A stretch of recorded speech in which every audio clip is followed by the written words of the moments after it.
Hello students, welcome to R S chemistry.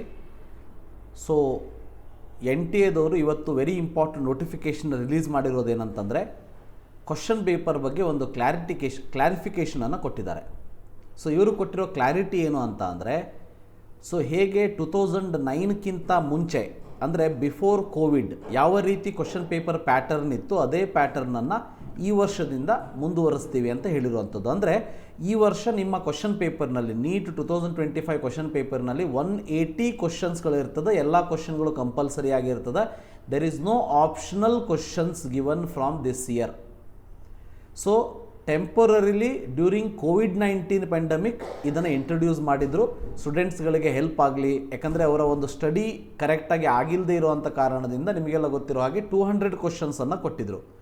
180 ಕ್ವಶನ್ಸನ್ನು ನೀವು attempt ಮಾಡಬೇಕು. ಪ್ರತಿ ಸೆಕ್ಷನ್ನಲ್ಲಿ 5 ಕ್ವಶನ್ಗಳು ಎಕ್ಸ್ಟ್ರಾ ಇತ್ತು, physics, chemistry, botany and zoology.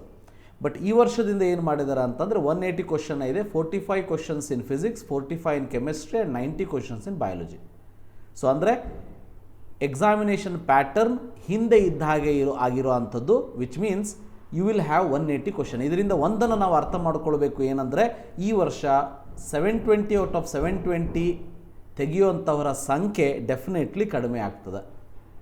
ಅಂದರೆ ಔಟ್ ಆಫ್ 4 ತೆಗೆಯೋದು ಅಷ್ಟು ಈಸಿ ಆಗೋದಿಲ್ಲ. ಸೊ ಯಾರು ಅತಿ ಉತ್ತಮವಾಗಿ ಪ್ರಿಪ್ರೇಷನನ್ನು ಮಾಡ್ಕೊಂಡಿರ್ತಾರೆ ಅಂಥವರಿಗೆ ಮಾತ್ರ ಸಾಧ್ಯ ಆಗ್ತದೆ. ಅದಕ್ಕಾಗಿ ನಾನು ನಿಮ್ಮಲ್ಲಿ ಕೇಳ್ಕೊಳ್ಳೋದೇನಂತಂದರೆ, ಸೀರಿಯಸ್ ಆಗಿ ಪ್ರಿಪೇರ್ ಆಗಿ. ಕ್ವಶನ್ ಯಾವುದೇ ರೀತಿ ಬಂದರೂ ಕೂಡ ವಿದಿನ್ ದ ಸಿಲೆಬಸ್ಸೇ ಬಂದಿರ್ತದೆ. ಅದಕ್ಕಾಗಿ ಕಾನ್ಫಿಡೆನ್ಸ್ ಇರಲಿ ನಿಮ್ಮ ಪ್ರಿಪರೇಷನ್ ಮೇಲೆ. But without wasting the time, prepare well for the exams. So examination pattern will be 180 questions instead of 200 questions. Thank you. Have a nice day.